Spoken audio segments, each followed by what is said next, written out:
Hey, we're live. Welcome to the second episode of the No Lag podcast. Today we have Desiree and Ela Darling and me, Wes. Yay.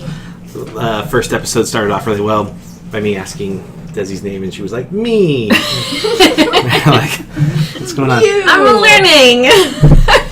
So for those of you that are listening on iTunes, there is a video version of the podcast, just like the last one, and it's on YouTube.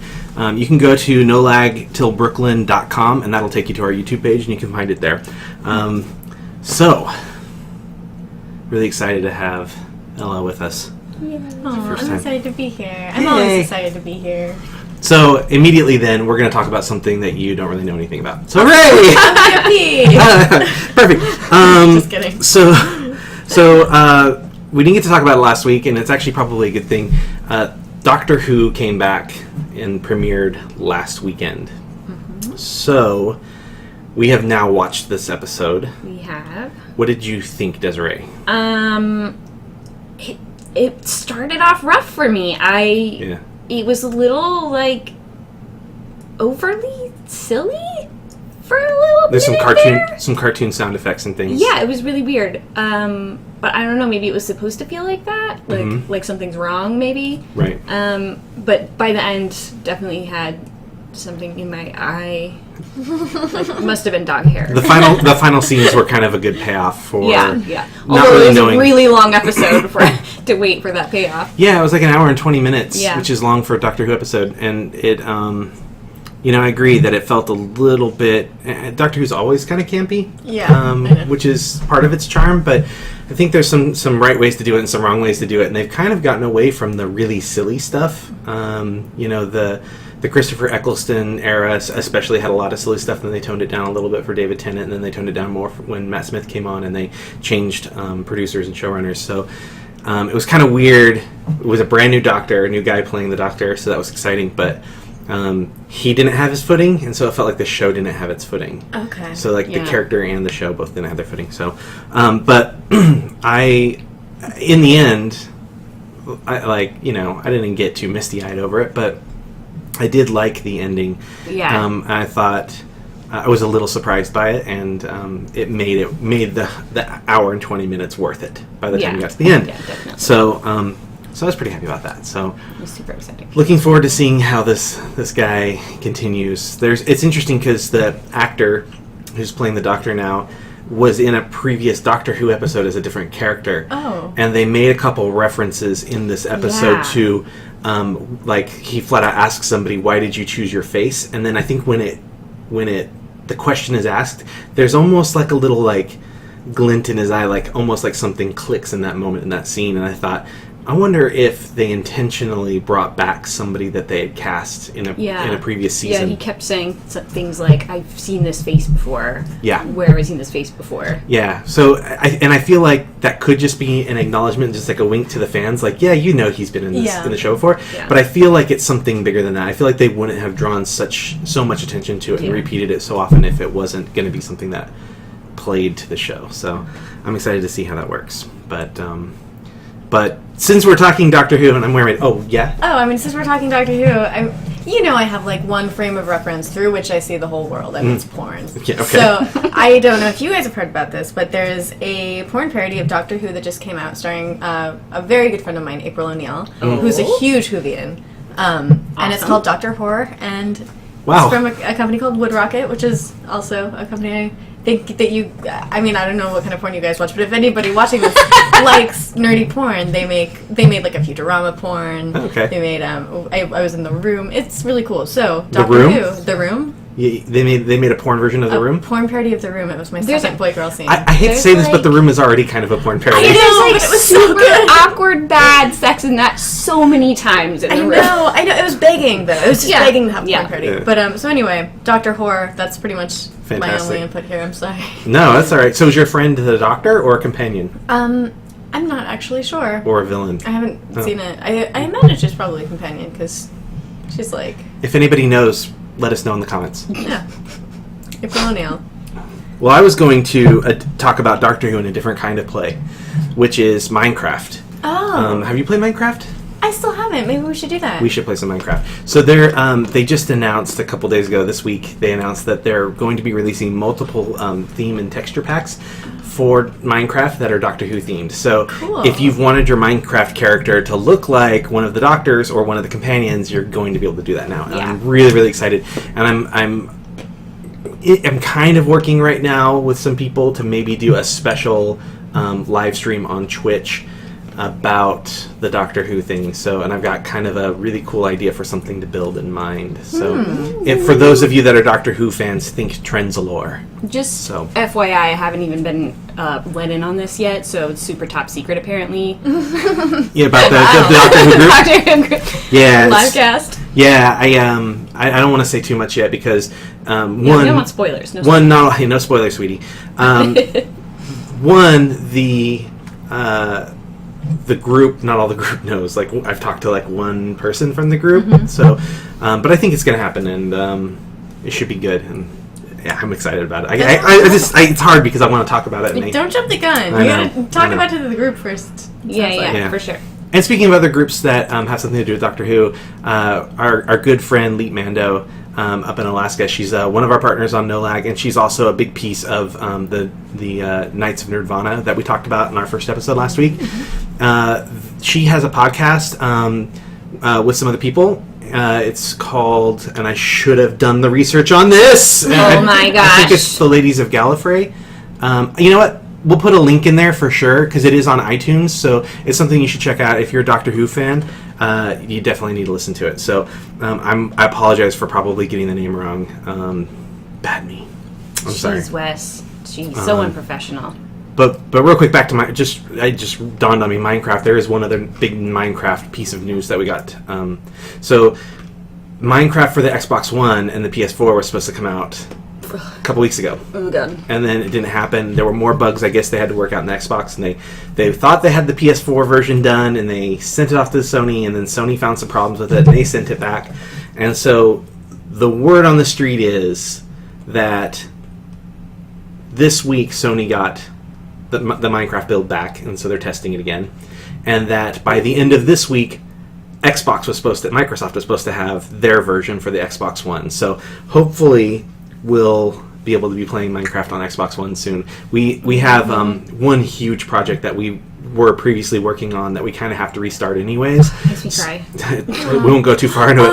Yeah, it was our Disneyland. Yeah, we were building Disneyland in and Minecraft. It looked great. You guys did a damn fine job. Yeah, so we ran into some problems and we're gonna have to restart it anyways. So we decided we just wait for the Xbox One because it's a bigger world, and we figured it would be smart to do it that way. So hopefully Minecraft will come out soon. I have a friend crossed. who just he's got a Minecraft action figure of himself that just came out because he's the COO. And like on Facebook, it was just like woo, and it looks like him, and it looks like him as much as it can. But right. It made me realize how lacking my life is without an action figure. Right? For myself. Right? Yeah, I feel like I really need this to happen. Yeah. Like I would like it to happen. All right. Anybody listening that makes action figures, 3 action figures right here that you need to make. For sure. What's your power stance? My power stance? Yeah, well, I'm pretty sedentary, so it's probably like a dude sitting on a couch. like comes with a remote, like a, I'm pretty leisurely myself. Yeah. I can get scrappy if I need to. Yeah. I mean, you would probably come with like a little fuzzy dog. Aw, the little lion. Yay. You made that cute library doll that was. I did. Kind of inspired by me, I feel like. Yeah. Loved It's not so much action figure-y. No.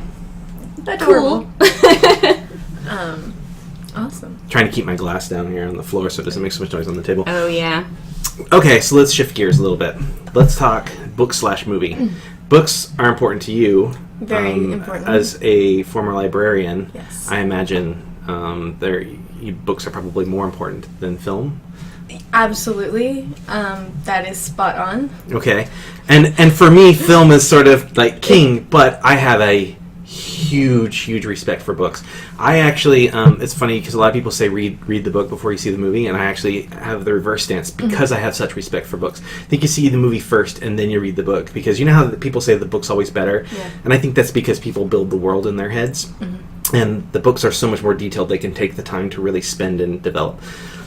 So if you're going to watch something that might not be as good, watch it first, and then experience the really great thing afterwards. I feel that way about really complex stories. Like, I watched the first season of Game of Thrones before I read A Song of Ice and Fire, and I really think because it's such a complex world, because, like, you've got characters from the same countries that have names that are really similar. It's really hard to keep, and there's so many characters. Yeah. It made it so much easier to keep track of people because I could remember the actors' faces in all of the interactions. Yeah. So I don't always feel like you have to read the book first. I feel like that's a form of censorship that people who love books should really know better than to impose on people.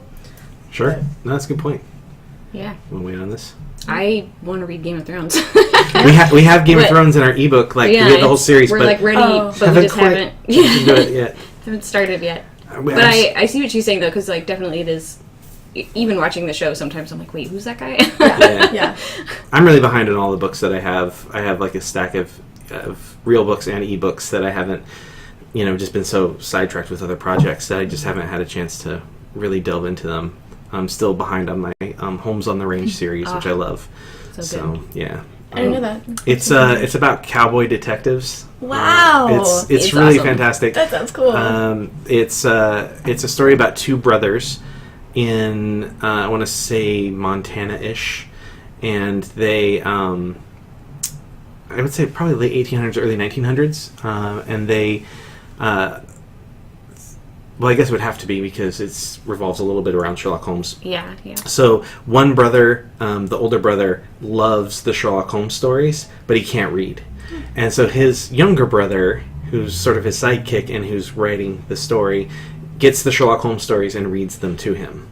And the older brother is so, like, captivated by the idea of Sherlock Holmes that he starts to deducify himself. So they get kind of caught up in some murder mysteries, and of course he has to solve them. And so it's Sherlock Holmes. It's very true to Sherlock Holmes, but it's also, very, very different in that it's people who are illiterate, people who don't have a proper handle on the Queen's English.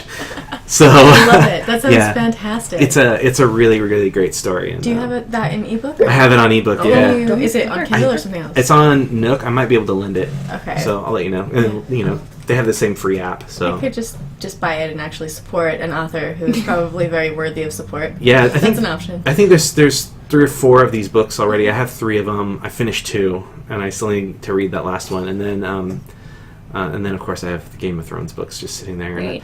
And there's a Mysterious Benedict Society book came out that I didn't get to read either, which is actually technically probably children's literature. But I don't know this one either. It's a little Harry Potter-ish. Children's literature can be super awesome for adults too. Okay, wildly don't knock it. Right. It might be young adult. I don't know. It's about orphan kids who are super, super smart and they don't really have a place in the world, and a mysterious benefactor comes along and brings them in and sort of teaches them to almost be like superheroes by using their brains. That's fantastic. awesome. Yeah, it's really cool. It really celebrates being different and being smart. That's awesome. Yeah, I love that. So there's a prequel book that came out, and we just have not gotten around to reading it, but. So there's also I haven't even gotten to the reason why I went to books, but there's also a second Miss Peregrine's. It just came out, right? Came out, yeah, I think. Are you familiar with Miss Peregrine? I've heard it. For Peculiar Children. Read it. So it's becoming a movie, and I'm excited to see how they're going to do the movie. One of the things I loved about the book, it's again sort of about different kids and orphan kids, and this main character is, I would say, a young man, like mid to late teens, probably, maybe a little bit younger, but I think he's at least in his mid teens. I think he's probably around 16. Yeah, and his grandfather was sort of a storyteller, these wild stories about really strange life growing up with these really weird friends who almost sounded like they had superpowers. and but in a lot of ways also kind of sound like carnival freaks. Oh, wow. So like kids who could grow tree branches out of their bodies or whatever. So that sounds awesome. It turns out after his grandfather dies, he finds out that this is real, and he sort of goes on a quest to discover what this history was, and it's a little bit of a time travel story, because he actually gets to visit with these young people that his grandfather knew, and it's got a little bit of a love story in it, which is really cool. But the book has photographs in it throughout the book. The character comes across photographs of these different people and his grandfather's past, and so you get to see these photographs, and they all feel like very genuine old-time photographs. Everything is really cool looking. So and it's a very fantastic story, and it sort of, by the end of the book, opens up into this very large world, this very like almost Hogwartsian kind of world that's out there that people like hidden, us couldn't see. Wow. So mere muggles. So the fact that it's coming out as a movie, I'm pretty excited for. If it's done right, it could be really, really exciting. That's great. So, but different young adult book. The reason why we brought up books and movies is that last week Desiree and I went and saw this movie called If I Stay, and it is still number one in the young adult section on the New York Times list, above The Fault in Our Stars, which I think is kind of a big deal because that's such an important book right now, and it's really moving, and they did a great job with the movie. So for this other book to be number one, it says something, I think. So If I Stay stars Chloe Moretz, who, if anybody has ever heard me guesting on another podcast, I have talked about it many times. I have never been a fan of Chloe Moretz. I don't find the precociousness adorable. What is she in? She's in Kick-Ass. She was in 500 Days of Summer. She was in that new Carrie movie. She's in the Hugo. She's in Hugo. She's the main girl in Hugo. With a weird accent. I just never buy her. And part of it, I think, is maybe the way people write that character and then cast her as that character. Mm-hmm. I just don't get it. But people love her.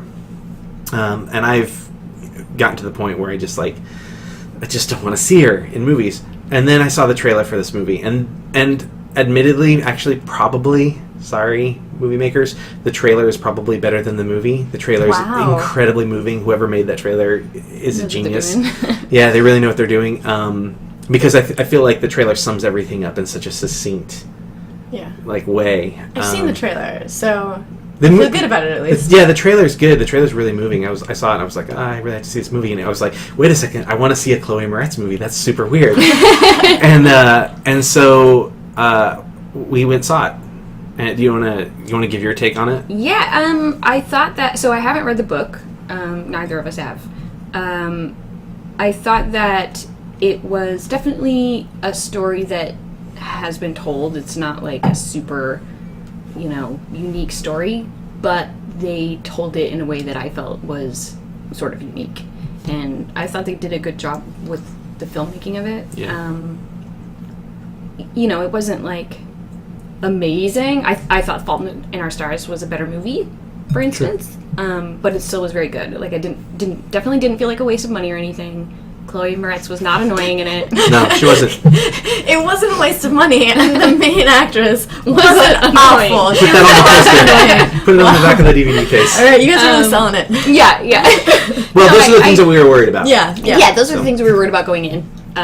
So it was good that didn't happen. And I thought that it was a really good movie. I really enjoyed it. Yeah, I think two things really stuck out. Besides the fact that Chloe Moretz wasn't annoying, I actually thought her performance was very good in it. But there were two things that really stuck out to me. One is the music, because it's about musicians and it's about bands and sort of translating passion for music into passion for life and passion for other people. Okay. more than life, but passion for the people around you, which I really liked. But because it's sort of about music or musicians, there's a lot of music in it, and there's a lot of original music in it. And I found out after the fact that one of the songs that I really, really liked, I actually worked on a music video with one of the guys. There's a great band called Army Navy. You guys should check them out. They've done a bunch of different things. They have some incredible music videos out there. They have a really great one with Jason Ritter. The one that I worked on has Martin Starr, and it was a lot of fun to work with. It has a whole little dance number in it. What's it called? Yeah, that one's called The World's End. The World's End. Yeah. So if we Google The World's End by Army Navy, we'll put a link to the video. Yeah. In the description. Something that Wes worked on. That's exciting. So, and it was fun. And so, anyways, just to the shoot. Yeah, you did. Aww. Justin Kennedy wrote a song in the film. If you've seen If I Stay, there's a moment where they're in their boathouse studio, and the main character is working on a song, and he's playing it acoustically on the guitar. And that's a really great song that Justin Kennedy wrote, and it's the full version I think is on the soundtrack. Oh yeah, it is, and it's actually the second song in the end credits. So that was one thing that really stuck out. I thought the music was really good. Yeah. The other thing was Stacy Keach, the actor Stacy Keach. He Mike Hammer, this is from old school '80s TV shows. I didn't realize he was in the movie, and he gives one of the best, most genuine performances. That scene had me in tears. Wow. That scene I was just like, he plays Chloe Moretz's grandfather in the film, and he has just a really genuine, heartbreaking conversation with her character, and absolutely that scene made the movie for me. I could watch that scene over and over and over again. It was that powerful, and it was great to see. So check out If I Stay. It's probably still in theaters. I think so. It's only been a few weeks. Yeah, I think so. So I will. and then I will check it out. And then read the book after you see the movie, because the book's probably even better. Probably. No offense to the movie makers. I'm sure they did the best they could. Yeah. I'm sure if they're listening at this point, they're all pretty much lost it. It wasn't a waste of money. Yeah, right? They're like, off. Stop. Okay, so let's talk about a different kind of reading. Let's talk comic books. Yeah, you like the comic book section of that podcast. So, I'm going to let you kind of take the reins on bodies. Bodies. Yeah. So, there's 2 issues out now. Yeah. I haven't read the second one yet, because I'm a slacker. Really, actually, because I have a day job, but... That too. First one was very good. I feel like we kind of almost picked it up because of the cover art. Absolutely picked it up because of the cover. Cover art was really intriguing, very simple, sort of pinup style, but not overly sexual. A lot of pinups are I'll grab it. I'll grab it and we'll show it on the podcast. Yeah. So for the people who are listening and not watching, it's sort of that style of art, and it's like a pretty woman, but she's not making a pose or giving a kissy face or whatever. She just is. It's almost a very Susie Homemaker. Yeah. Oh yeah, just kind of a pretty glamour shot. Right, yeah. And so we kind of picked it up because of that, and it's actually really interesting. It takes place over I think 4 different time periods. Too low. It's about sort of murders that have been happening across these time periods, and they seem to be connected in some way. When you say they go across time periods, you're talking about hundreds of years. Oh yeah. So it's there's 2014, there's 2052, I think. Yeah, the 1940s. 1940s and then 1890. So big time span. Yeah. And each of the styles of each time period, the style of the art changes, which I thought was really intriguing. Yeah, that's really cool. And the colors, the color schemes. The color schemes and the whole style and the feel changes based on the time period, which is really cool. There's sort of some hidden clues in there if you look carefully. Yeah, there are definitely hidden clues. Yeah, and some I didn't see. You showed me. Yeah, and the back to the style of the art. The style of the writing is a little bit different too. Yep, absolutely. So really interesting. Really looking forward to the second issue. It's a small, short run. It's like 8 issues. Yeah, it's by Vertigo. By Vertigo, being put out by Vertigo. Yeah, so still early on in this run, if anybody wants to check it out. That's great. I like hearing about comic series early on, like early enough to be able to go to the store and pick up everything that is already out. Like, yeah, definitely. And sadly, I was unsure about that. So you're right about the cover. I tend to be the one to find the comics, and then I go, "Hey, Desi, what about these?" Or I just buy them for her, and she reads them and likes them or not. And so I saw this cover, and I knew the cover would appeal to her. Yeah. And I really liked the cover as well. And then I read the description about it, and I was like, oh, it's like a sort of a murder mystery that takes place over different decades or different centuries. So that kind of appealed to me. But I wasn't ready to just jump in and say, hey, pull this every week for me. So I told them that I wanted it, but I told them after they had already put in their order, and they didn't get a ton of these in the store. Okay. So that I actually had to wait an extra week to get a copy of it. So if you are interested in this book, definitely get out to your comic book store and get it while you still can, and have them order it while they still can, because I'm sure, I think it's probably not a huge run. Yeah, and probably not. It's a really intriguing book. Okay, so is it on the cover? Mm-hmm. There are a lot of names listed under the title. Mm-hmm. Is it a different author for each time period? That's a good question. Or a different artist? That's a good question. I wouldn't be surprised, just because the art styles are so different. Yeah. That's really cool. That's really freaking cool. It's a really cool way to collaborate. Yeah, it is. It's super cool. I'm going to read this. You sold me on it. Yeah, so really liking Bodies. Definitely check that out. What else have you been reading? Well, we talked about some of the stuff we've been reading last week. Yeah. We haven't had a lot of new stuff since then, but... Yeah, I'm excited for an upcoming story that they've sort of teased. They put out an issue of Superior Spider-Man. Even though that run has ended, they put out a new issue. Because it's sort of teasing this big thing that they're going to do. They're calling it Spider-Verse, and they're going to start with what I think is called the Edge of Spider-Verse, which is like a run-up to it, like a little mini-series that's going to be a run-up to it. Basically, there's an assassin that's traveling to different alternate realities and killing Peter Parker or whoever is Spider-Man. And previously, Dr. Octopus took over as Spider-Man. I don't know if you knew this. So they ended the run of Amazing Spider-Man. They killed off Peter Parker, and basically what happened is Dr. Octopus was dying, and he swapped brains with Peter Parker. And when Dr. Octopus's body died, Peter died, and it's heartbreaking and sad, and actually kind of sweet when he gets to see Uncle Ben and whatnot. But he's back. Peter has come back now through mumbo jumbo, comic book mumbo jumbo, basically.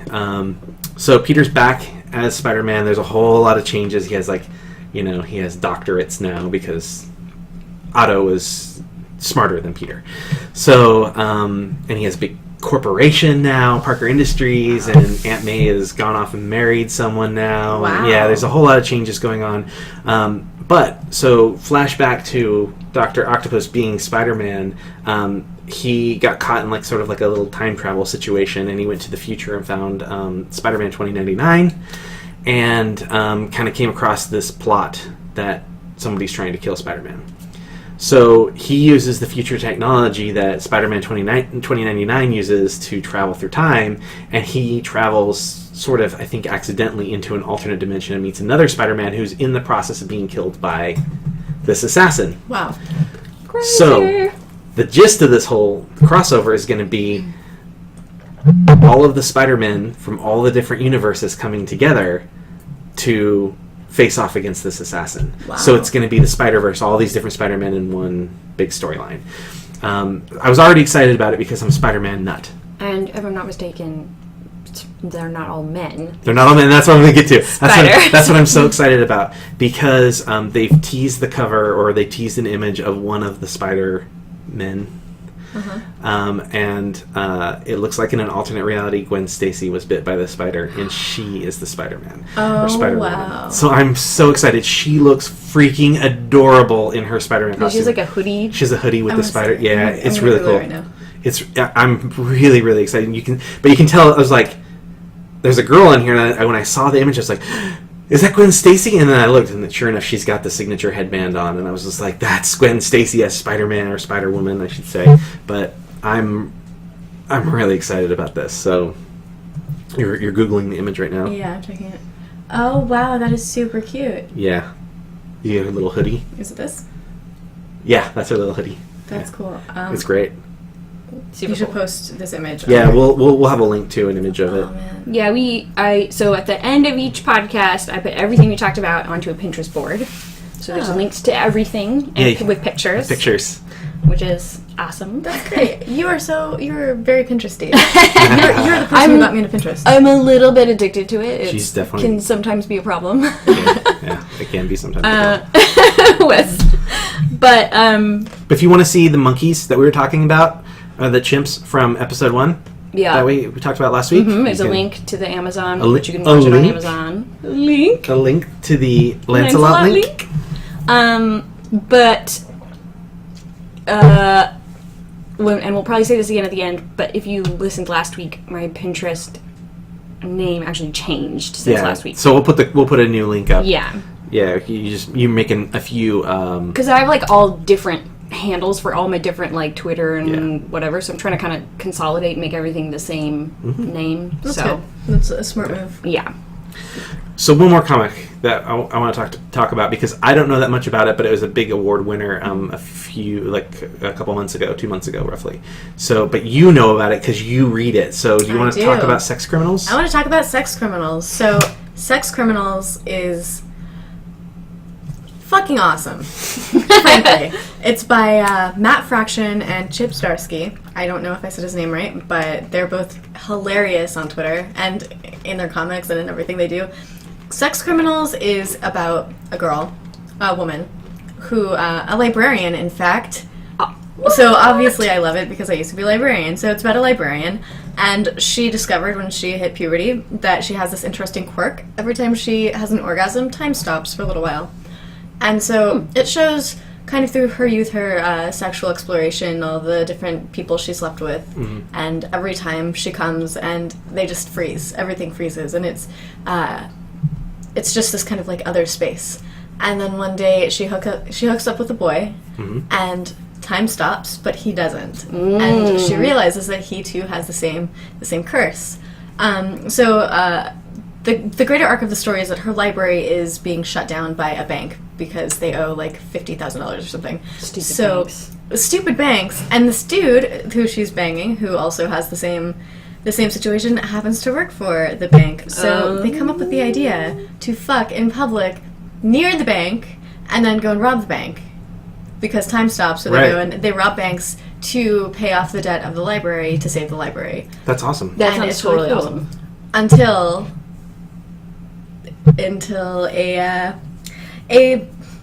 another like a cum world police force. What? Oh, what? So then we discover, and I don't want to go too far into it because I don't want to spoil it. But yeah, so then we realize that they maybe aren't the only ones to do this, and it's a fantastic story. But also something that's really great about these comics is the letters at the end that they print. They're so good because both Matt and Chip will answer the letters, and they've got just the way they write, their voice. Each of them have a very unique voice, and they're both really hilarious. And it's just fantastic. It won an Eisner. It was nominated for 2 Eisners, and it won Best New Series, I believe, at Comic-Con.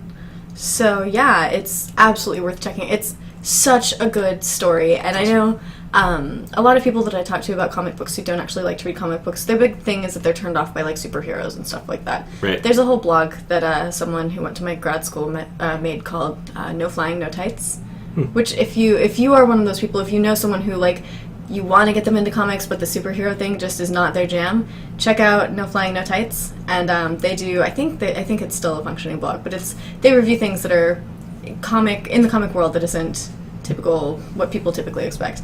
And what I like about this is that it's got a mass appeal that even if you're not a comic book person, it's so good. And it's really sex positive. It's really it's sex positive, it's body positive. Sure. And there's one this one image that my friend sent me, which made me start reading it. It's an image of like an escort ad, like in the back of a magazine. You know, you've got the escorts who have like their ads and stuff, and the escort, it's got a little speech bubble saying, "I'm a real person, you know, and just because I'm a sex worker, you don't get to shame me or insult me or insist I came from a background of molestation and abuse." When I read that, like, in a comic book written by two dudes, like, it's not as common for men to be as understanding and respectful of sex workers and be as sex positive in terms of women, and the female main character is such a good female voice. It's really surprising that she came from the minds of dudes to me, and that's awesome. It's so awesome, good. Yeah. Sounds great. So check it out. Cool. I know, little Walt has his head on my leg right now. He knows what he's doing. So, I realized there's another comic book related thing that kind of goes back to movies that we're going to talk about now. All right. Did you see Iron Man 3? Did I see? Yes. With the Mandarin? Yes. Ben Kingsley is the Mandarin. It's been hotly debated whether they did the right thing with that character or not. The Mandarin is, in my opinion, is basically, I think he's kind of Iron Man's main villain. Like, that's his villain. And, alright, so for those of you listening and watching, if you haven't seen Iron Man 3, there's going to be some spoilers right now. So skip ahead if you need to. Plug your ears and hum. Yeah, we won't spend a ton of time on it, but basically, since we've all seen it, the Mandarin turns out to be an actor and not really such a scary villain the whole movie. And I felt that was really disappointing. I felt it was a disservice to this great villain from the comic books. Right. And I think a lot of people felt that way. But recently, Ben Kingsley has, this week, has said that he would be interested in going back and revisiting this because perhaps Tony, the Tony Slattery, I think is the guy's name, the actor who was playing the Mandarin, I guess is, that maybe Tony wasn't pulling the strings, that maybe the Mandarin's really pulling the strings and Tony's fictional, not the Mandarin being fictional. So it's like someone playing someone playing someone. Okay, so, that's interesting. That could change how I feel about the movie a little bit, I think. So if anybody has any theories or any ideas, or if you like it or you hate it, we want to know in the comments. Please let us know. But yeah, that's it. It's just a little tiny tidbit that it's exciting though. Yeah, that's cool. It could be cool. Yeah. So Disney owning Marvel, they also own Star Wars, right? And there's a lot of Star Wars news. Production just started back up on Star Wars, which is exciting. That's cool. Because Harrison Ford broke his foot or leg or whatever. Gosh. Yeah. Get well soon, Harrison. Yeah, because we need that. We need those movies made. So get well. XOXO. Han Solo. Yeah. All right. So, but there's some Star Wars news. Yeah. Besides the movie, and that's Disney Infinity, which is a video game on pretty much every system. Desi's really excited about it. Disney Infinity 2.0 comes out September 23rd, and that is the Marvel edition. And the worlds are much bigger. As I understand, you can do galaxies as well as on land. And the word on the street is that they are maybe planning a Disney Infinity Star Wars. So what is Disney Infinity exactly? Is this the thing with the little figurines you put on? Yeah, it's kind of like Skylanders, or I've seen this at E3 for like the past 2 or 3 years, and I've even played them. I still don't know what the fuck it is. Another thing we need to play. It's interesting. So you get the figures, and when you put the figures on the base, that's what your character turns into. Okay. So you get to play as that character. If they have special abilities, so at E3, I got to play as Spider-Man. So I got to swing around and shoot my webs down at villains and catch them in the webs and stuff. It's a lot of fun. So that's the basic thing. So you're playing Spider-Man, but it's not necessarily in the Spider-Man world. Like, you could be in, like... It's in New York. It's in... Okay. Yeah, I mean, Spider-Man's in New York, but, so... like, if you were playing a different game and you put the Spider-Man figure, would your avatar in another game be Spider-Man, or is that only for the Spider-Man game? No, it would be... well... Okay, so there's play sets. Okay, so in the first set there's a Monsters University play set. So you put that on the pad, and then you put your characters down. In the play set itself, only characters from that play set can show up. So Spider-Man can't show up in the Monsters University play set. Hey, buddy. Hey. Buddy, come here. So dog's making an appearance. So But there's a toy box, which is kind of like Minecraft, in that you can build blocks and build the terrain and put castle pieces down or houses or whatever down in the world and create your own games, create your own levels, create challenges for other people and share them online. So you're like creating and kind of communicating with everybody else playing the game. In that, you can play any character. So you can play Spider-Man, you can play Sully from Monsters University, and you can use Captain pieces from their worlds together to create your own world. That's cool. Yeah, and people have gotten really creative and created other games in this game. Wow. So, it's a really it's got a really cool like Disney feel, which is we're big Disney fans. So, it's got a lot of music and texture, and it just feels very Disney. So it's a lot of fun. So the Marvel one coming out is really exciting to us. Yeah. I got one of the figures early at E3. I got Hawkeye, so I'm really excited to play. Going back. Yes. Is it I think Matt Fraction. Maybe it was Chip Zdarsky. One of the guys who does Sex Criminals also does Hawkeye, and he calls him Hawk Guy because that's what his very small son calls him. And so now whenever I hear Hawkeye, I think Hawk Guy. That's cute. That's really adorable.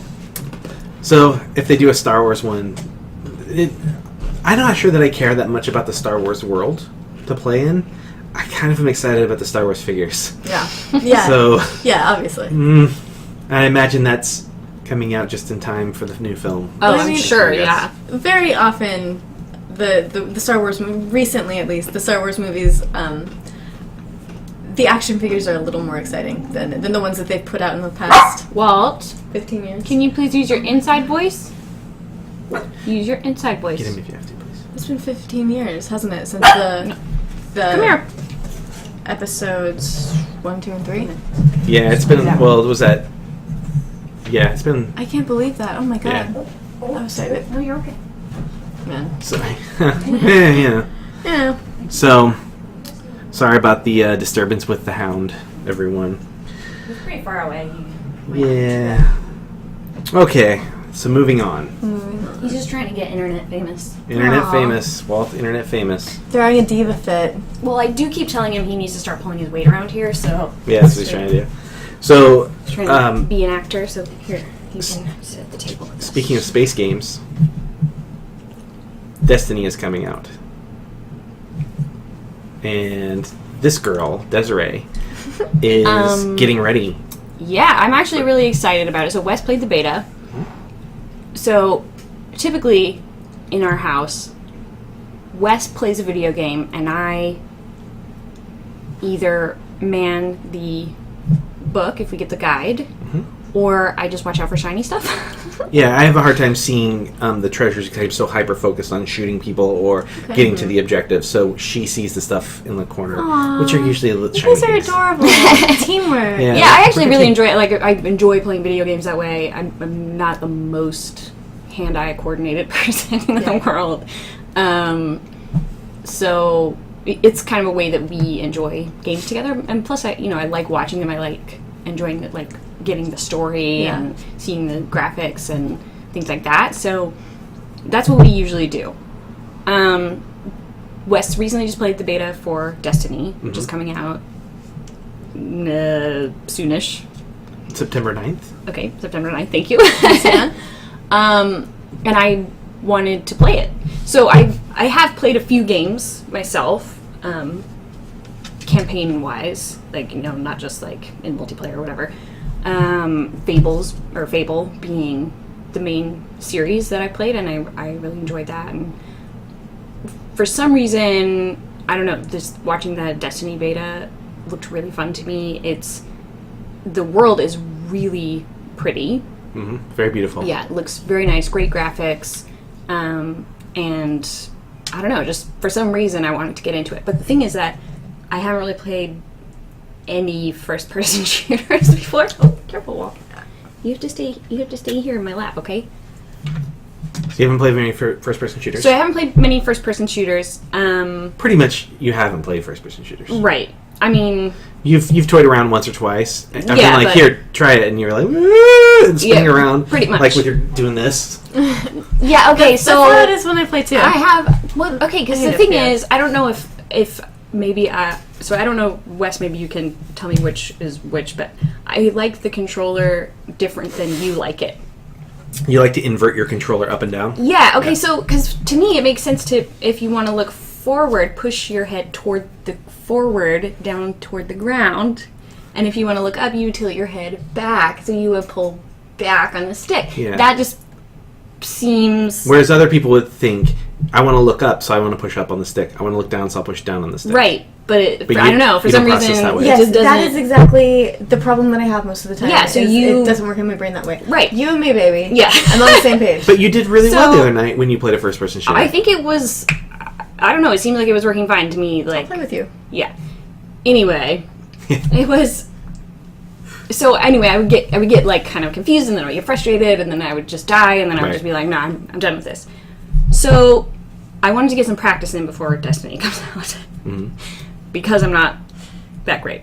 So last night, I played Call of Duty Ghost for like 2.5 hours. Yeah. And it was actually really fun, and like kind of once I got past the initial, like, oh my god, I just died 6 times, and there's not even anybody shooting at me yet. I actually had a lot of fun with it, and I got used to it. I figured out how to, not die all the time. Yeah.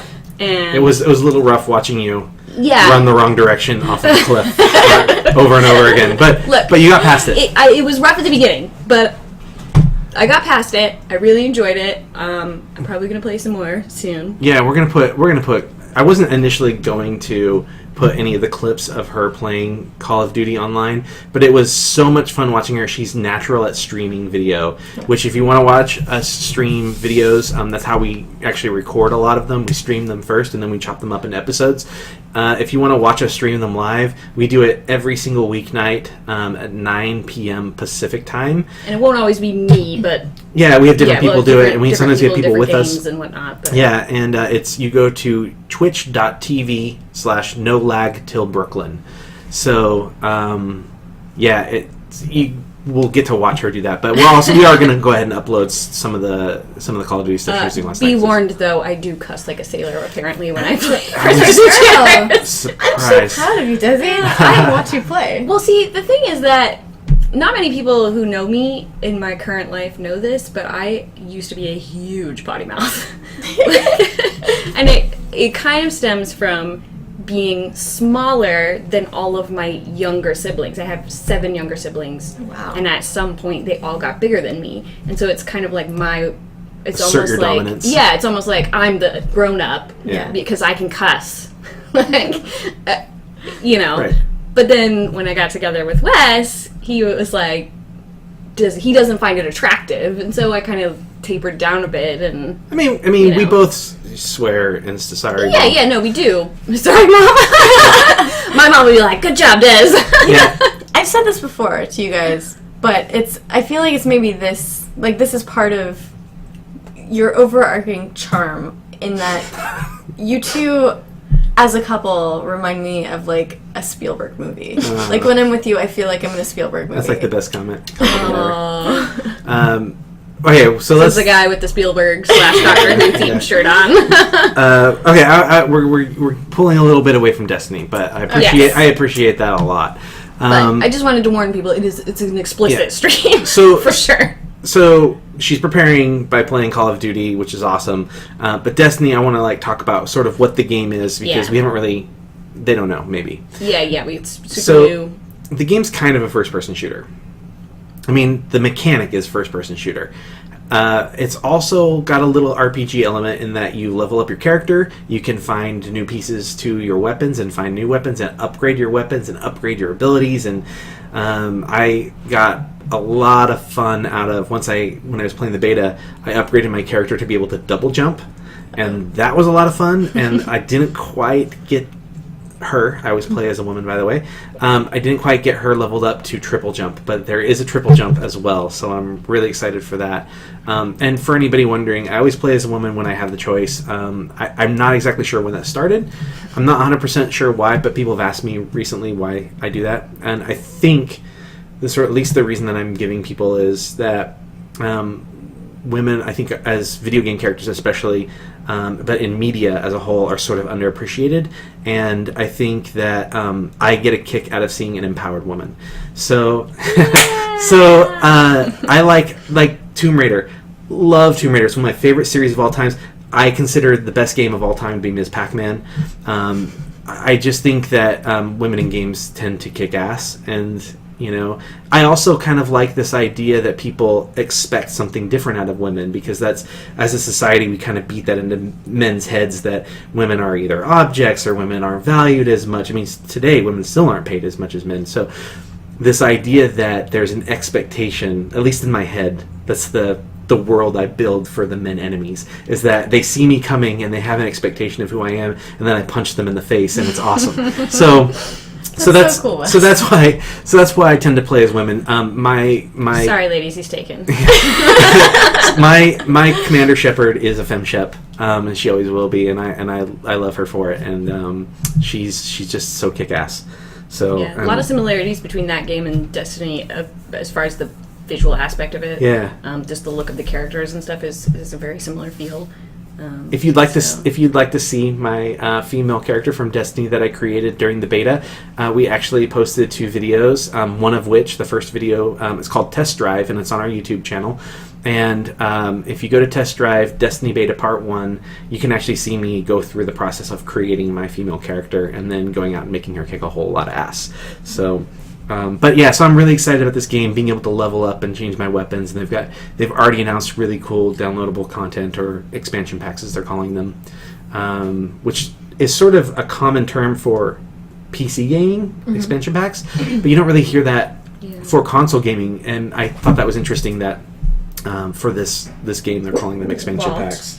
No barking. So yeah. Use so your insight, it sounds like we have a lot of things to play. Yeah. That's awesome. So, all right. Next up on the list. Oh, okay. Another game. Another game? Yeah. Is it The Sims? It's The Sims. Okay, so I actually was going to mention one more thing about playing Call of Duty. Call of Duty. Call of Duty. Oh boy! If you watch the stream, or if you watch, we'll post it on YouTube this week.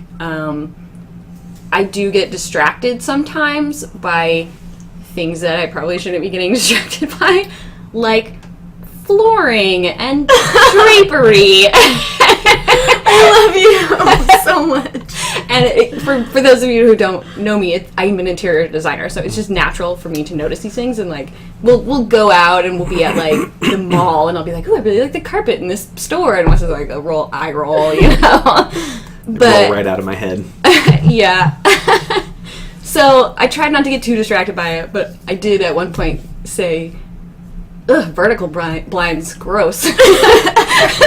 I'm like, you're supposed to be throwing bombs on vehicles, shooting people, and you're like distracted by vertical blinds. And then almost immediately, so the task is to throw little mines on these trucks that are driving. And by. So, like, of course, after that, she's like, "Well, I only got 2 of those." Yeah, I missed. Because you're looking at freaking blinds.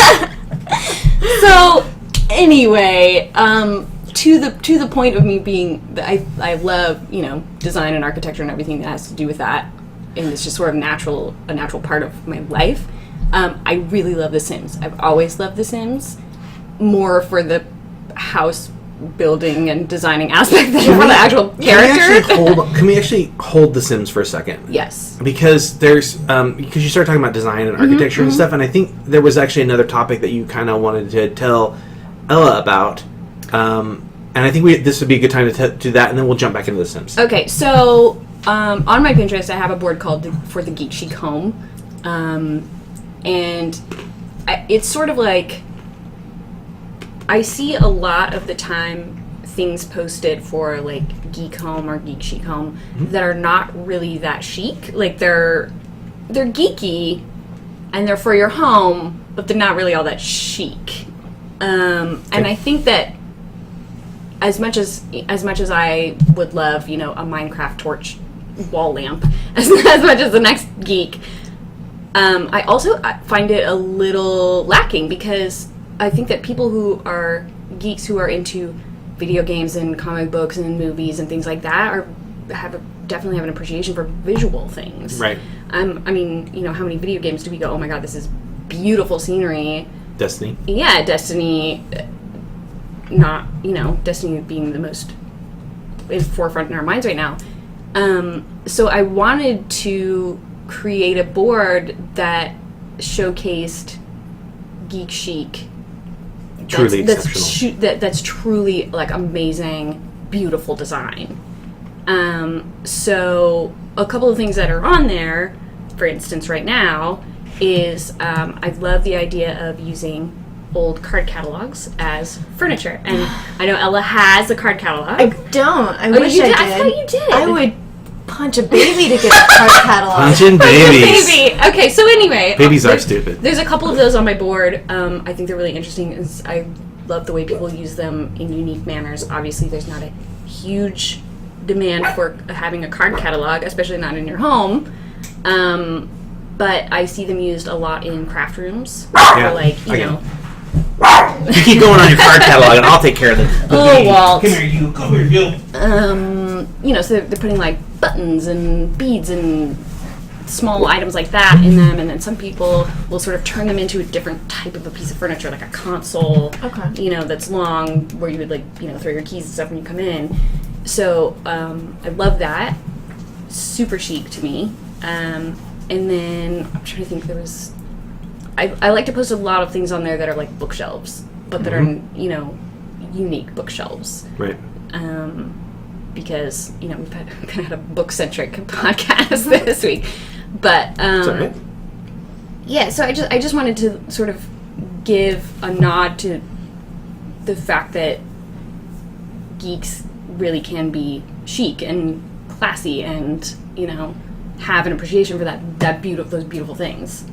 So. A lot of geeky home decor items they're very juvenile. They're very, it would look great in a dorm, it would look great in your kid's room, but in an adult apartment, it's hard to incorporate it and still maintain like a certain level of style that you really want to achieve. My roommate and I are struggling with that right now, because, I end up opting for, this isn't like furniture, but I just end up opting for like really beautiful fan art in like frames. Because I don't want to put a poster on my wall. I don't want to put I don't know. I wish that they would create very adult, very chic items to promote all of the cool geeky things. I would love a really cool I don't know, a Chewbacca sofa. A Chewbacca sofa, or a platter that's the top of it is the Starship Enterprise kind of. And it just I don't know, something cool. Something, so that's kind of what my whole for the Geek Chic Home board is about. And I've actually found some really amazing stuff. One of the most recent things I posted was this AT-AT bar. What? It's this beautiful, it's maybe a walnut wood with this sort of with this metal trim all around it. It's super intricate, beautiful bar. Happens to be in the shape of an AT-AT. And I love it. And there's doors and there's liquor inside. Is it fabulous. For sale, or does someone just? I don't know. I don't think it's for sale. But it's beautiful. So. We'll try and post a link to this board as well. Yeah. So if you go on my Pinterest to look at the podcast board, you can check that one out too while you're in there. All right. I have a few design boards. So The Sims. Sims 4 is coming out. Yeah, Sims 4 is coming out, and like I said, I get more excited about what's the new furniture and wallpaper going to look like than I actually do about building a character and having them have a personality and a career and what they look like. I enjoy that part, but it's not what I get most excited about. And even back to Barbie dolls, I was always more excited about the Barbie dream house and the furniture than the actual dolls and pretending with them. So it's no surprise. So Sims 4 is coming out, and I'm really excited, but I don't know if a lot of other people are excited. Do you think it's because they focus so much on the personality side of things right now, and people just don't care about that? Maybe, and it's sort of interesting that when we were watching it was a trailer or something for it, they were talking a lot about new features in the game that, would make it faster and easier to create your house, but in a way that it's you have pre-made rooms you can literally stick onto your house. Right. And I actually really don't like that. Really? Yeah, because I want to create myself. I want to pick, I might not like a whole set of, like, this chair matches this sofa with this lamp and this table and they're all the same set. But you can still change that stuff. Yeah, you can. Yeah. And I guess if you're not into that, like I am, then maybe that's great for you. And you can, the other thing actually that I did like is that you can purchase other people's rooms. So if I go on and I spend a lot of time and I create a room that I think is really great, somebody else can say, yeah, that is really great, I want to put that in my house, and they can, like, transfer it into their game, which I do think is really cool. I like that you can, like, kind of both sides of the coin there. I like that you can drag the walls in and out instead of, like, like you can just extend the size of a room, or you can change the shape of the walls or the room really easily by just dropping things down on there. Yeah, it definitely looks like they've made a lot of improvements in that aspect of the game, which I'm really excited about. But no swimming pools. No swimming pools? No swimming pools. Yeah. They took that feature out. Weird. I suspect that it's going to be a downloadable content thing that they're going to sell. But of course. Supposedly they were focusing more on other things. There's a really big focus this time on the characters. Good job using your inside voice. Good job using your inside voice, buddy. Good job, buddy. There's a big focus on personality. So when you create your character, and the way you can customize the look of your character, like you can literally grab the cheekbones and move them around. Oh, wow. So so it's much more intricate, but then they have sort of like a trait tree. You spent time playing this, so I didn't really get to play it a whole lot, but there's like one main thing, right? Like this Sim's a learner, right? And then you can have things like you can do some social things, or you can, like, they they're a bro. Yeah. Whether it's a guy or girl, they can be a bro. Specifically bro? Yeah, they can be a bro. That's cool. So they can, like, chest bump and, like, hang out with the dudes and stuff like that. And then there's, like, sci-fi nerd. So they're really into, like, Star Trek and stuff. And then there's, a whole bunch of different things. And those combinations of things create sort of how your sim reacts and what they like and what they don't in the game, and it creates for a lot more intricacy. But then the main trait, like the learner, that unlocks other things. So maybe the people who are learners can get different kinds of jobs than the other people can get, or it doesn't take them as long. Like, they read a book for knowledge, it doesn't take them as long to get knowledge or whatever. So. But we didn't really get to play with that. All we could do is build the sim at this point. So, but the question is sort of a character building beta thing that they put out beforehand, which is cool. Like, I was excited to test it out and make my character have blue skin and put some tattoos on her. It was really fun. But the question is, does anybody care? Right. And does anybody besides me really care? So let us know in the comments if you're interested in Sims, if you're planning on buying it. I have a lot of friends who are nuts about The Sims. Yeah. Like, just so crazy about it. I haven't played it since I was in high school. Are they still nuts about The Sims is the question. That's a good question.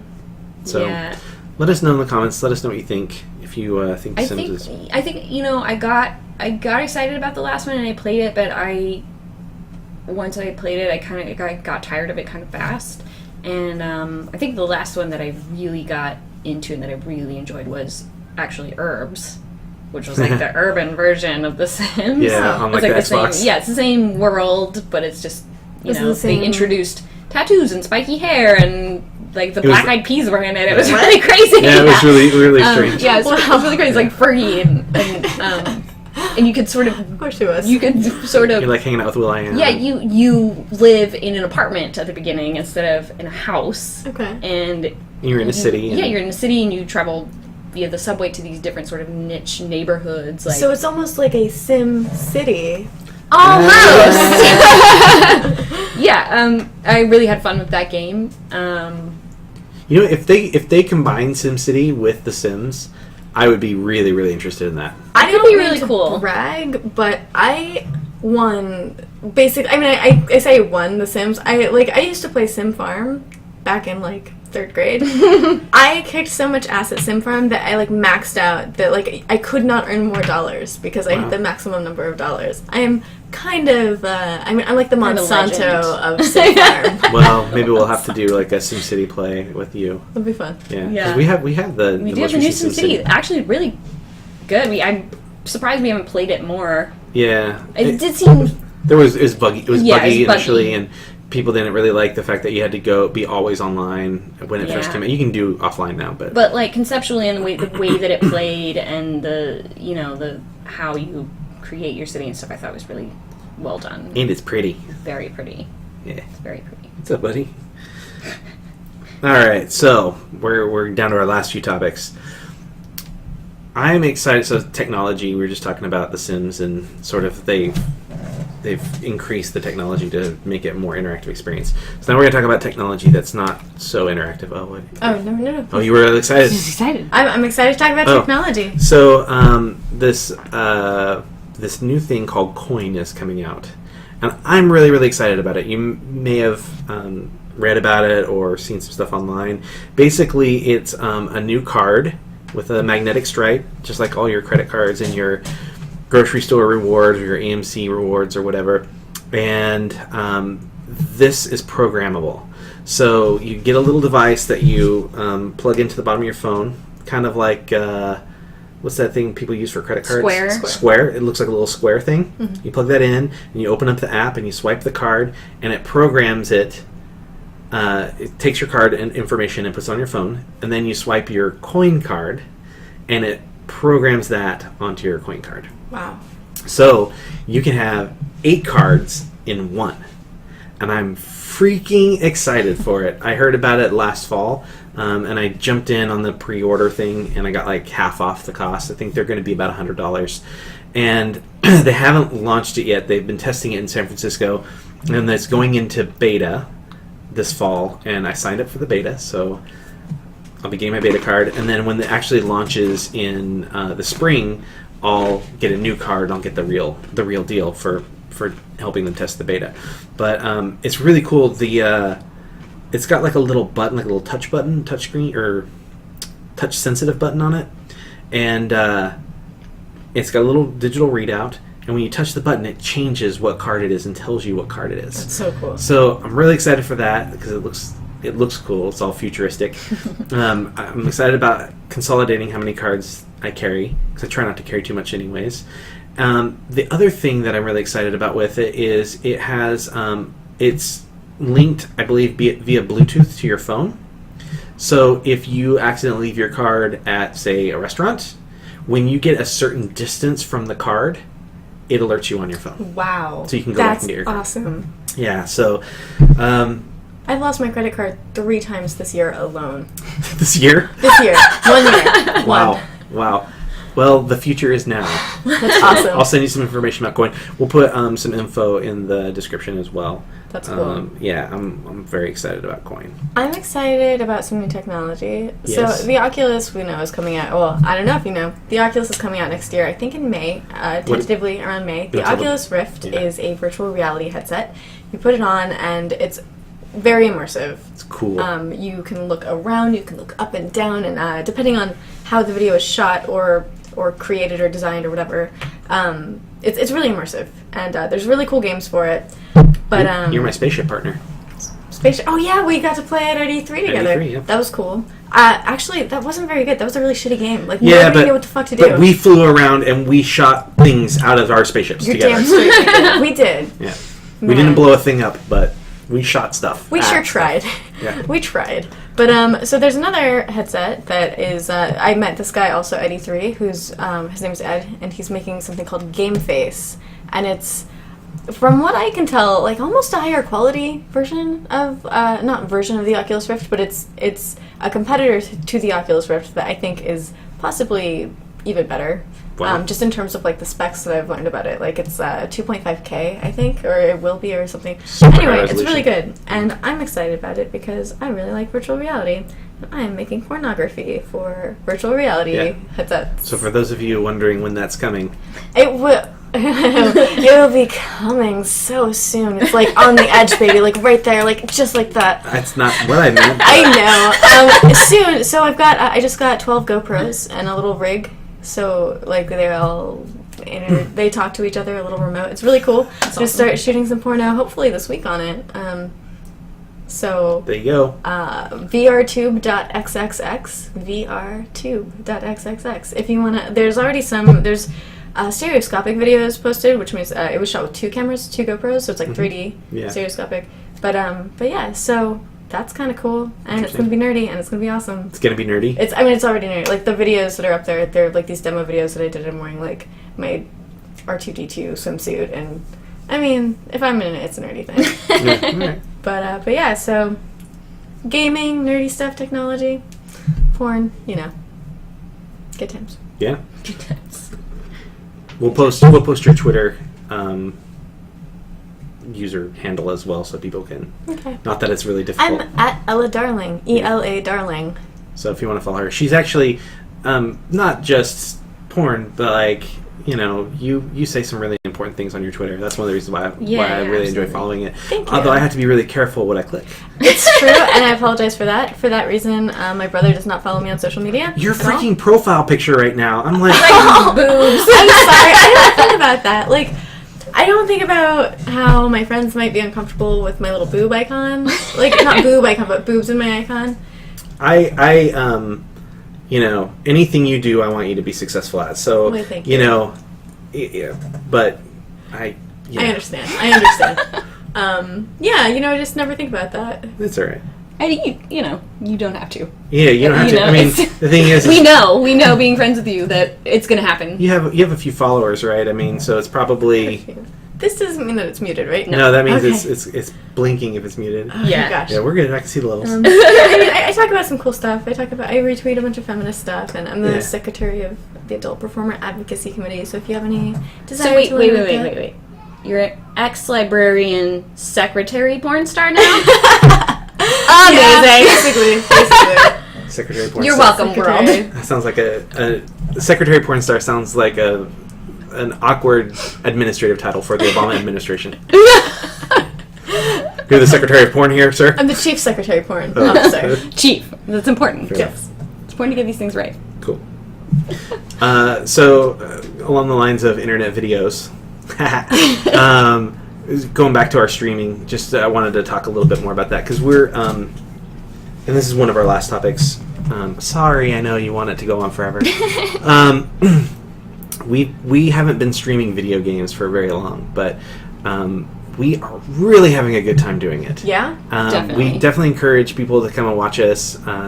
Again, it's at Twitch. We'll put the link down at the bottom again, but we're having a lot of fun, and we're trying to do a whole bunch of different things and things for everybody. So, I know that we've been talking about porn, and we have a lot of curse words and stuff in our podcast, and it is listed as explicit on iTunes. But we do talk about grown up things. Son of a shit. Yeah, son of a shit was a great quote from Desi last night. So while we have those, we do that during some of our gaming. We do have some family-friendly stuff. Like yesterday, we streamed, like an hour and a half. We played with the 11-year-old from across the hall. 12. He's 12. I'm sorry, the 12-year-old from across the hall, and we played Lego Marvel and just chatted about school and stuff like that. That's so nice. Yeah, so we're so that's part of a new show that is going to launch next week called Kid Tested. And cool. Yeah, so he and I are going to be playing. Every week we'll release a new episode. We're going to be playing through Lego Marvel, and he's a really, really cool kid. He's pretty funny, and he's real genuine and down to earth. And he's an actor, and he's just a cool kid. His name is Nevin. Nevin. Yeah. Cool. So yeah, he's really, really cool. They're new neighbors. They just moved in within the last month or so. But so yes, we've got something. We've got that. We've got the cheat, which is where Desi has a guide. And she walks me through a game, basically. So right now we've been playing Tomb Raider. So we're getting all the collectibles in Tomb Raider and shooting all the bad guys in the face. Yes. And then what were we going to say? Well, I was going to say it's actually kind of interesting because having, this is how we play video games all the time. I mean, I don't... Not all the time. This is more of a walkthrough than we normally do. I'm literally walking you through the whole thing so we get every collectible. Yeah. Which is, normally I'm like, oh, hey, you might not want to leave this area yet because you missed something. Or if I do that, yeah. We look it up if we are having trouble. Yeah, a lot of times we try not to use a guide, but... Right, yeah, we want to try to figure out the puzzles and stuff for ourselves. It seems like there's a lot of shame around using guides in the gamer community. Well, I think, you want to try and do it without it. You want to prove test your mettle. Yeah, right, yeah. But I don't, But the thing is that, recently I've been thinking, how do other people do this who don't have like a partner who's playing a video game? How do they use a guide, or how do they? Because I'll like put headphones on and watch a video real quick to like figure out what we're supposed to be doing while you're still playing and like doing other stuff. And so I'm like, that would be so super annoying to play a game and have to like stop, pause it, look something up in the guide, or go online, look at a video, and then go back to your game. Yeah, absolutely. I'm just saying you're lucky. That's all. I know I'm lucky. Long story. Yeah, long story short, Thank your lucky really, stars. really lucky. Yeah, right. So we have the cheat. We have kid tested. We are testing something called Expansion Snack right now. Mm-hmm. We did one episode to sort of celebrate the launch of Madden, where we showed our chili recipe and made some chili. That's cute. Yeah. Those watched the podcast last week got to see empty bowls because we ate it during the podcast. I'm looking up there to see what else we have. We have Socially Disconnected that I am shooting with Nick Eversman, who you've probably seen in a bunch of TV shows and movies, and our last podcast. And he's a big music buff, so hopefully we'll have him back to talk music, and he should be a regular, I think. He wasn't feeling well. Get better, Nick. Yeah, get better. And then we have. We have our our schedules up there. Up on the I'm just whiteboard. like, are you looking at the liquor? Or No, it's just written on the little whiteboard. He's like, there. is this podcast almost over? I really need a drink. We have Scaredy Cats, which I'm excited about. Scaredy Cats. It's a little slow going. We haven't quite found our footing on it yet, but it's getting better, I think. We're getting a better idea of what we should be playing, but that's basically us playing survival horror. Oh, and I love survival horror. with the lights off and headphones or the music scaring up, the or crap out of the dog. Scaring the dog. Poor dog. Desi jumped with him in her lap, and he was very concerned. But so we're playing Outlast in that right now, and there's talk. There's talk that we're going to play Five Nights at Freddy's. Yes, we also stream it on Twitch, so even if you can't come watch, you can. But I'd love to have you with us. Yeah, I want to come over and spend the night and Yeah. get drunk and watch you guys play survival Heck horror. yeah. We'll stream all night. Actually, streaming all night is something we're going to be doing in October. We're doing the Extra Life. What's that? Afterlife. Ooh. It's the opposite of what we're doing. No, the Extra Life charity event, which is 24 hours straight. So we'll be streaming a whole lot of gaming then. But please come and go to our Twitch profile and follow us. You'll get notifications when we're streaming. If you follow us on Twitter, we're at No Lag Gamers. Also, you'll get a notification that we're streaming. We can really use the follows, and we really like the company. It's a little tough when we're playing a game and you're trying to talk the whole time, but you don't have anybody to talk to. We really rely on the chat. So we talk to each other all the time, so we run out of things to talk about. Yeah, right. So please come and check it out and follow us. We had one streamer who's definitely more established than us. She's super, super sweet. She plays Minecraft a lot. And she came over and during the Call of Duty thing and gave us a watch, which was really nice, and interacted with us, which is really cool to see somebody who doesn't really need to take the time. But she was like, I like seeing new streamers and I want to support them. And she didn't really have to do that. She's 2 or 3 hours time zone ahead of us, so she didn't have to do that in the middle of the night, but she did anyways. And her username is Pop-Tart Katze, like Katze, because I guess that's cat in German. So we're really thankful that she came to visit us, and we got up early today to make sure we could watch her stream. Yeah, even though we stayed up super late. Even though we stayed up really late last night. But she's really great, and hopefully on the podcast we'll be able to talk about other streamers that we really like watching. There's a lot of funny ones out there. It's a really good community. I mean, there definitely are trolls, but I think that's with anything online. There's definitely going to be trolls and bullies, but this community is not only full of good people, but full of good people who will tell you straight up if you're being a troll, if you're being inappropriate. They watch each other's backs. They seem genuine. It's really great. Absolutely. Speaking of community, though, we talked about the Knights of Nerdvana last week. Do you know about Knights of Nerdvana? Nope. So a new community launched a week ago today online. It's the Knights of Nerdvana, I believe. Nerdvana. And they are a really cool community idea. It's sort of created by. Have you seen the TBS show King of the Nerds or heard about that? I've heard of it. Yeah. So the reigning king Kayla. I don't know if she's supposed to be called king or queen. I don't know. But anyways, regardless, the reigning champion has kind of assembled some other like-minded nerdy individuals, one of which is, we mentioned earlier, is Leet Mando, who is one of the NOLAG members up in Alaska. Yeah, she does our show. She did another castle for us, which is being retooled. Yeah. And she's a really cool gamer mom, which is a very underutilized, I think, group. Mm-hmm. Nobody really talks about moms who are gamers. My mom's a gamer. Yeah. This girl is super cool. She's very caring. She has a huge heart. She's we've known her for a long time.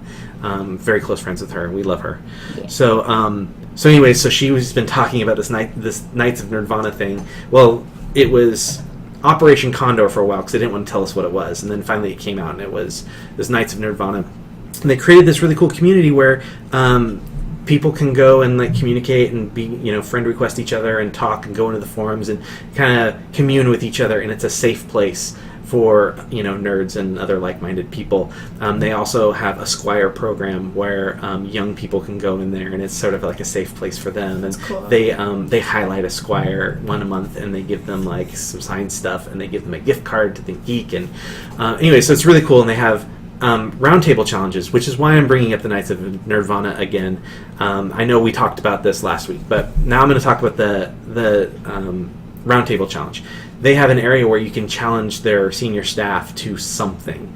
And I have officially thrown down the gauntlet, Knights of Nerdvana. So you have my challenge, so I dare you to complete my challenge. What's the challenge? I don't know if I want to say yet, because I want to see if they accept it. Oh, so it's not public. It's not public yet. Not until they accept the challenge and do it, I guess. But guys, you gotta bring it. Yeah. I mean, maybe they're just scared, though. They're probably scared. They're probably kind of scared. If I was them, I wouldn't be scared because I'd be me and I'm awesome. But it's true. But if I was them and not me, I'd be totally scared. Yeah. So that wasn't confusing at all. That's reasonable.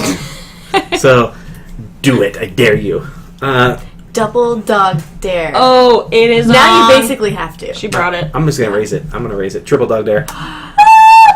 No, he just did not. He didn't. Wow. Alright, so lastly, I just want to wrap up with one last thing, and that is Patreon. Patreon! Which you know about. I know of Patreon. So we'll put a link here, and it's actually at the top of the screen, and you can see the little subscriber thing is going across as well. Can we point to it? Wait, I'm going to try to point to it. It's right Wait, this side? No. Come towards me. Come towards me. No. Which way? Are you pointing to the link or? The link, yeah. Oh, okay, yeah. Desi's pointing to the link. I'm pointing at where it shows the subscribers, so you can see this overlay. It'll be on our games as well. We're artists and people who have a passion for telling stories and playing video games, and we have a lot of ideas of things that we want to do, and we love doing this podcast, although it's new, and we're still finding our footing. We love it, and we want to get better at it. And a way you could help us get better at it is to go to that link that's over this way. Yep. Go to that link, and you can subscribe and sponsor us. And you'll get rewarded for that. Now, you could do $1 or $2, any denomination you want. We have it sort of default at $5. So starting at $5 and going up, we give rewards. You get that reward for every month that you're a subscriber. And, we want to build our own community out of people who are like-minded and enjoy the stuff we're doing and want to see us get better. So if you want to see, support art and support what we're doing and help us have fun, then please go there and subscribe to us, because we're having a lot of fun right now. We want to keep doing it. Yeah. So thanks for watching. We appreciate it, and listening. For those of you listening to iTunes, you're special too. Please, if you're listening on iTunes, please rate it and review it. We appreciate it. If you're watching on YouTube, give it a like. Subscribe to us and check us out on Twitch. Have a great evening, afternoon, morning. I don't know. Life. Have a good life. When are you listening to this, people? For sure. Yeah. Have a good life. Have a good life.